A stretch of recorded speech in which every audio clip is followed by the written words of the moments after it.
Mais qui veut la peau de la cigarette électronique? Élise Bronsard a enquêté en France. Une boutique en banlieue parisienne.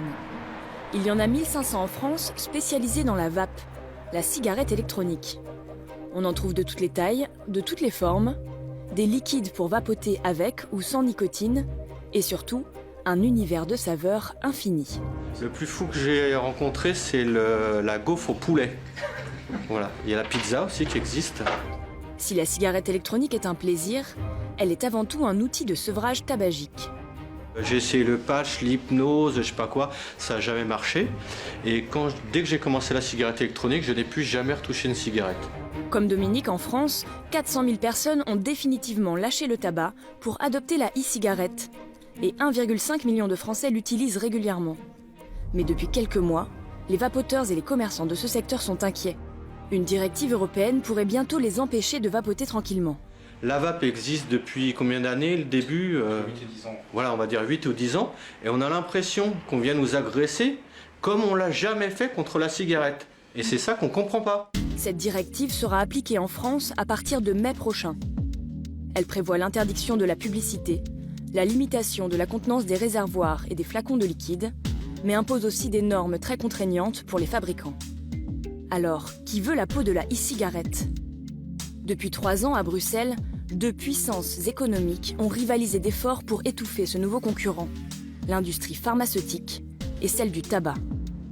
Nous avons rendez-vous dans un hôpital parisien avec un pneumologue qui connaît très bien le lobby pharmaceutique. Vous continuez à vapoter, vous achetez du moins dosé pour... Ce tabacologue, auparavant sceptique à l'égard de la e-cigarette, la recommande aujourd'hui à ses patients. Il y a des produits dedans, c'est pas tout à fait inoffensif, mais c'est des doses très faibles. Et alors par rapport à la cigarette, c'est tellement inférieur. Les Anglais sont pessimistes, ils disent que c'est 95 fois moins dangereux. Alors, de mon point de vue, c'est beaucoup plus que 95 fois, c'est 99, quelque chose fois moins dangereux que le tabac. Comme Bertrand Dotzenberg, ils sont des centaines de médecins en France à avoir adopté la e-cigarette et délaissé en partie le patch, fabriqué par les laboratoires pharmaceutiques. Ils ont perdu 2/3 des ventes des substituts nicotiniques avec l'arrivée de la cigarette électronique. Oui, donc il y a un problème pour eux. En 2013, alors que l'Europe s'apprête à réguler la e-cigarette, les laboratoires pharmaceutiques tentent de mettre la main dessus. Les labos, ils voulaient que ça soit éventuellement à eux, ils demandaient, etc. Il y avait un lobby de GSK en particulier, enfin des grands labos pharmaceutiques, qui voulaient que ce soit encadré, surveillé, etc. Nous nous sommes procurés des échanges de mails entre GSK, l'un des leaders du patch, et la Commission européenne. Leur objectif est clair. Vous devriez classifier la cigarette électronique comme un médicament. Et la pression fonctionne. Dans la première mouture de la directive, la Commission classe la e-cigarette dans les produits pharmaceutiques. Une absurdité selon Frédéric Ries, député belge libéral au Parlement européen. La cigarette électronique était envoyée en case-prison, pour le dire comme ça. Elle était assimilée à un médicament avec toutes les pénalités que cela signifie. Ça voulait dire dans plus de la moitié des États membres la vente uniquement en pharmacie. Ça voulait dire des phases de tests d'essai extrêmement compliquées. Enfin, ça voulait dire une restriction à tous les égards et des obstacles à l'accès de ceux qui, non d'une pipe, tentent juste d'essayer d'arrêter de fumer ou de fumer moins. Parce que c'est ça. Grâce à un amendement, Frédéric Ries a pu sortir la e-cigarette du giron de l'industrie pharmaceutique. Mais un autre lobby sort alors de l'ombre. Les géants du tabac. Ils n'ont pas vu venir la cigarette électronique et leurs ventes sont en baisse. Les parlementaires européens, ils les connaissent bien. Philippe Maurice n'a pas hésité à les ficher, comme l'atteste ce document, longtemps confidentiel. À chaque député un code couleur. En vert, les députés favorables à leurs arguments. En jaune, les indécis. Et en rouge, les anti-tabac. Ils sont moins de 15%, dont Frédéric Ries. On a travaillé dans un environnement, je le disais, qui était pas favorable, qui était même hostile, avec certains députés de certains États membres qui restent quelque part assez à l'écoute de certains enjeux économiques et du secteur du tabac, pour ne pas le nommer. Le 3 avril 2014, l'industrie des cigarettes gagne la partie. Les députés européens adoptent une directive qui assimile la cigarette électronique à un produit connexe du tabac. Publicité interdite donc, des réservoirs limités, mais ce que redoutent le plus les fabricants indépendants de e-liquide, c'est la déclaration administrative de chaque produit. Fastidieuse, mais surtout coûteuse. Les producteurs de liquides comme Charlie Perrault n'ont pas pesé lourd dans les négociations. Il est inquiet.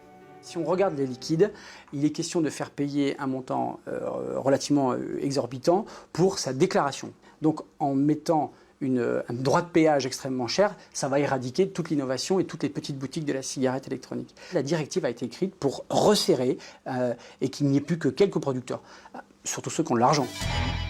Et si la directive européenne avait été taillée sur mesure pour les 4 grandes multinationales du tabac ? Depuis 2012, ces sociétés investissent massivement dans la conception de nouvelles e-cigarettes. Des modèles calibrés, conformes à la directive, avec des cartouches de liquide pré-remplis, des gammes de saveurs réduites et une force de frappe commerciale. Leur réseau de 25 000 buralistes en France. On visse. Voilà, donc là c'est l'arôme oriental. L'arôme oriental. Donc il n'y a pas de bouton pour l'allumer. Elle s'allume automatiquement par l'aspiration. Elle fait une petite lumière comme une cigarette. Presque un jeu d'enfant. Les cigarettiers seraient-ils en train de scier la branche sur laquelle ils sont confortablement assis ? Pour le professeur Dotzenberg, leurs calculs seraient en fait bien plus pernicieux. Toutes les cigarettes électroniques faites par l'industrie du tabac ressemblent à les cigarettes, ne sont vendues que chez les buralistes. Il y a le petit bout rouge qui s'allume. Et dans l'idéal, on est obligé de prendre 15 bouffées d'un coup et de s'arrêter après pour reproduire finalement les courbes de nicotine qu'on a avec le tabac. Et elles sont faites pour être mises dans le paquet de cigarettes, en gros pour utiliser là où on ne peut pas fumer. Elles seraient surtout le moyen pour les fabricants de cigarettes d'attirer encore les clients dans les bureaux de tabac. C'est l'analyse de cet universitaire spécialisé en économie comportementale. Le vapoteur qui essaie de se construire une nouvelle identité de vapoteur, s'il va acheter ses produits dans un bureau de tabac, il y a ce qu'on appelle une dissonance cognitive, qui est que son identité d'ancien fumeur, en fait, va le rattraper et va empiéter sur son identité de vapoteur qu'il essaie de construire. En 2016, tous les pays de l'Union devront appliquer la directive européenne des produits du tabac. La France va déjà plus loin en interdisant de vapoter dans les espaces publics. Elle fixera dans quelques semaines le coût d'homologation pour les liquides.